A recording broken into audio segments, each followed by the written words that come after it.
अस्सलाम वालेकुम जी, this is वकार रियाज। आप हमारा यूट्यूब चैनल देख रहे हैं, सब्सक्राइब करें, लाइक करें, दूसरों के साथ शेयर भी करें। हाफिज एहसानुल हक साहब सीनियर एडवोकेट और पोइट भी हैं, सीनियर एनालिस्ट भी, साफी भी, हाफिज साहब हर फन मोला ही हैं आप माशाल्लाह। लेकिन आज का जो टॉपिक है उससे जुड़ी हुई है आपकी महारत और आपकी जो कानून की जो ग्रिप है, उसमें आज जरा मुस्तफीद होंगे चीज़ों से। मुस्तफ़ा आमिर कत्ल केस रोज नए ब नए जो है ना, रोज बरोज नए इंकशाफात। पहले एक लड़की ऐड हुई, फिर 2 लड़कियां हो गई। साजिद हसन साहब का बेटा है साहिल हसन, वो भी गिरफ्तार हो गया है। अब ये ताने बाने कहीं मिलते हैं, फिर 2 लड़कियां भी आ गई।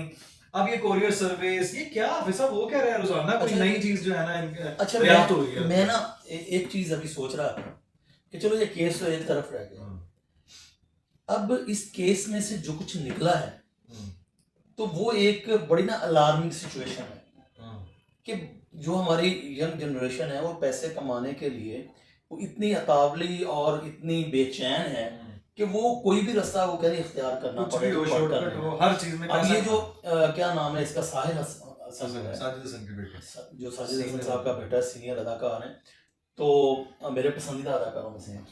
तो ये इसने जो इंकशाफात किए हैं, आप कह रहे हैं ना कि लाखों और करोड़ों की तो अफसर गेम नहीं, मैं आपको बताऊं कि वो कहता है कि हर महीने 2 किलो वीट वो मंगवाता है स्नैपचैट के जरिए, 2 किलो।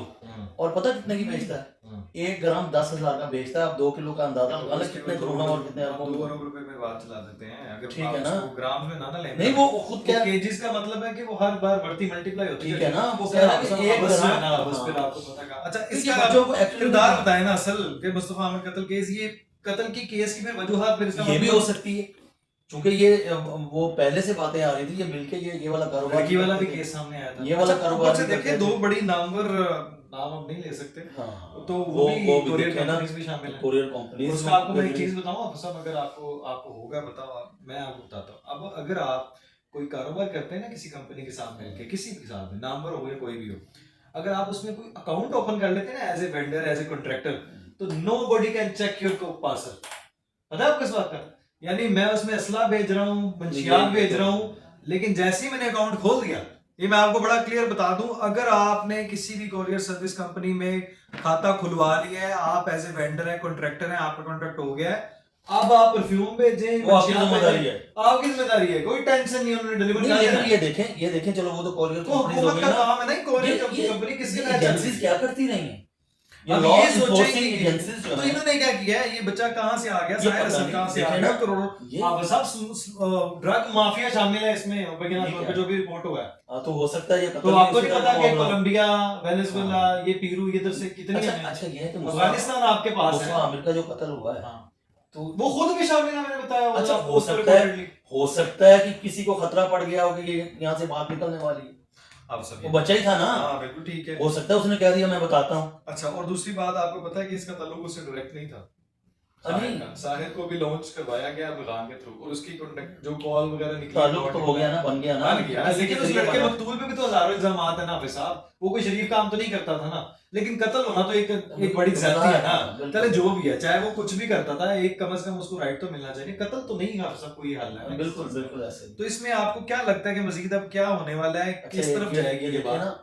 ये देखें वो जो हमारी एलीट क्लास है उसके लिए भी ये एक बहुत सोचने का मुकाम है कि वो अपने बच्चों का वो मतलब तो आपको लगता है कि उनको नहीं पता होता यार, लेकिन ये तो पता होता है ना कि ये जो लाखों रुपए का सामान ला रहे हैं ये कहां से आ रहा है। एक बच्चे की क्या मतलब वक़्त है कि करोड़ों रुपए की लेन देन माँ बाप कमोश बैठे हैं, यही तो कह रहा हूँ। तो उनकी परवरिश में आपका इसका मतलब आप साथ शामिल है सारी चीजों में। आप कह रहे हैं कमा तो रहा है ना, नहीं तो आपने याद नहीं है हमारी मतलब पुरानी नस्लों में आप चले जाए, माँ बाप तो ठोक देते थे, बच्चा ठोक देते थे। ये तुम्हारी हिम्मत कैसे, लॉलीपॉप कहां से आया? बिल्कुल, ओ भैया आप एक लॉलीपॉप नहीं ले सकते, 8 करोड़ रुपए की गाड़ियां, उसके पास कितना असला, वो सारा वो निकल रहा है। इतनी कीमती गाड़ियां वो जैसे घुमा रहा है सर, मंशियात हैं, वो आपकी करेंसीज निकली हैं, और भी बहुत कुछ है, और बहुत कुछ मनी लॉन्ड्रिंग है, पता नहीं क्या कुछ है। चले अब ये, और ये उम्रें इतनी क्या है इनकी उम्रें क्या है, यही बात ठीक है ना। चले अब इसमें यह है कि इसमें बड़ी लॉ एनफोर्समेंट एजेंसीज की भी बहुत ज्यादा बिल्कुल बल्कि जीरो लापरवाही है, और ये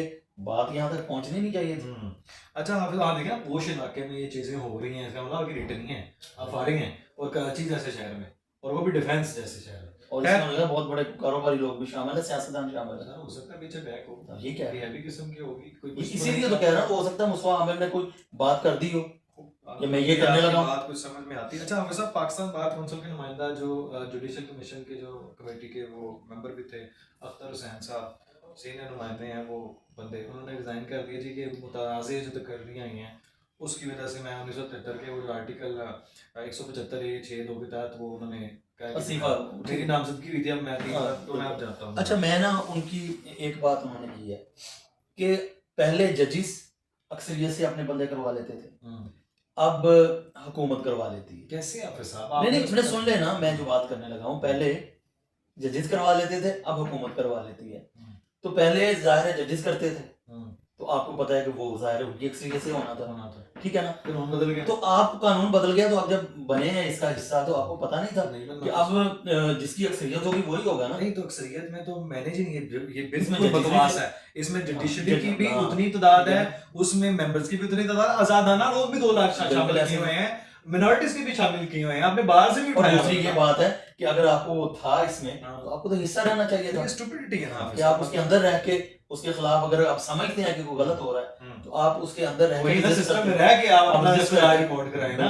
ये क्या मतलब, आपने तो जब आप मेंबर बना रहे थे, जब आप तकरीरें कर रहे थे मुतनाज़े, पता ये तरीकाकार है कि ये होना था, तो मतलब ये नहीं हुआ, मतलब मैं नहीं समझता। मतलब इतनी वोटिंग होनी है, नहीं तो वोटिंग में जिसने ज्यादा होना है तो इसका मतलब शफाफ निजाम है ना, इसमें क्या प्रॉब्लम है? शफाफ होना हो, लेकिन आपको तो पता है ना नहीं इसमें मुतनाज़े क्या, वो कुलचे वाले लेके आ रहे हैं हाफिज साहब, कितने वोट पड़ने हैं तो उसने हो जाना। हाफिज साहब मुझे पता है कोई नाई ले आए हैं वो जज की जगह, जाहिर है वो जज ही लाए हैं ना यार, कोई मतलब कानूनदान ही लाए हैं ना, कोई मतलब नीचे से तो नहीं, लोअर कोर्ट से तो नहीं उठा के ले आए, कोई सीनियर हाई कोर्ट का जो लॉ है उसी के मुताबिक है, जिसके मुताबिक आप बने हैं, जो क्वालिफिकेशन जो उन्होंने रिक्वायरमेंट रखी उसी आप उसी लॉ के मुताबिक बने। अच्छा आप नाम बताते हैं हसन मून साहब को, आप कोई प्रेफर करते हैं इसमें होना चाहिए उनको? नहीं, वो जाहिर है बहुत सीनियर है और ये वो सारे सिस्टम को भी जानते हैं और चीजों को भी। मेरा ख्याल उनका नाम होना चाहिए, आप हिमायत करते हैं इसमें? नहीं, मैं तो बिल्कुल मतलब कहता हूँ कि अगर उनको कंसीडर किया जाए, कंसीडर करना चाहिए। अच्छा पीटीआई ने जनाब वो फिर दोबारा सड़कों पे आने का फैसला किया, उन्होंने कहा दमादम मस्त कलंदर और सबका ਅਸੀਂ ਇੱਥੇ ਰਹਿਣਾ, खान साहब पहले नंबर, ਅਸੀਂ हमला ही करना है, उन्हें जो है ना वो दोबारा सड़कों पे रहना, मुआशरे $2 अरब आपको अज़रबैजान से ही सिर्फ सरमायाकारी आ रही है, ठीक है, यानी कि ਅਸੀਂ ਤੁਹਾਨੂੰ ਕਿਸੇ हालत च पाकिस्तान ਨੂੰ ਚੱਲਣ नहीं देना।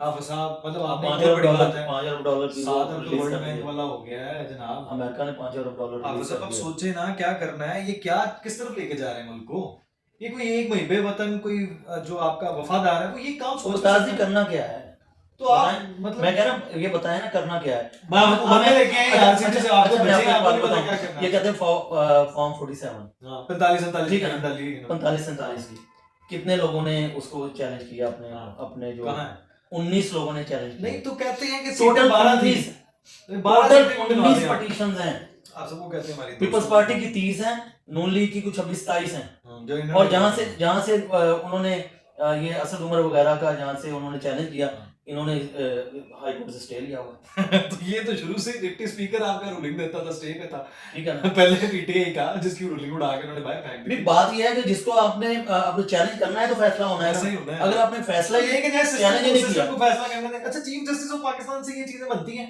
कि यार हमारी मुलाकात नहीं हो रही यार, मुलाकात करो, चीफ जस्टिस पाकिस्तान का ये काम है। असल में मतलब आप हमसे मुलाकात करें, हाफिज साहब आपको पता है क्या चाह रहे हैं और क्या नहीं चाह रहे, बच्चे को पता चल रहा है, मतलब ये घटियापन जो है मुल्क को कहीं पे भी इन्होंने स्टेबल नहीं किया। आपको पता है कि इंटरनेशनल मीडिया पे भी दोबारा कंपेयर स्टार्ट कर दिए हैं, और पूरे अपने चीफ के खिलाफ ये कहते होते थे, ये रंगीले 6 रंगीले, ये कहते होते थे आर्मी चीफ बाप होता है और बाप के खिलाफ जो है ना कोई नस्ली पुत्र बाहर नहीं जा सकता। इमरान रियाज साहब थता साहब बातें कहते होते थे ये कुत्ते भौंकते हैं, ये एटमी जो है ना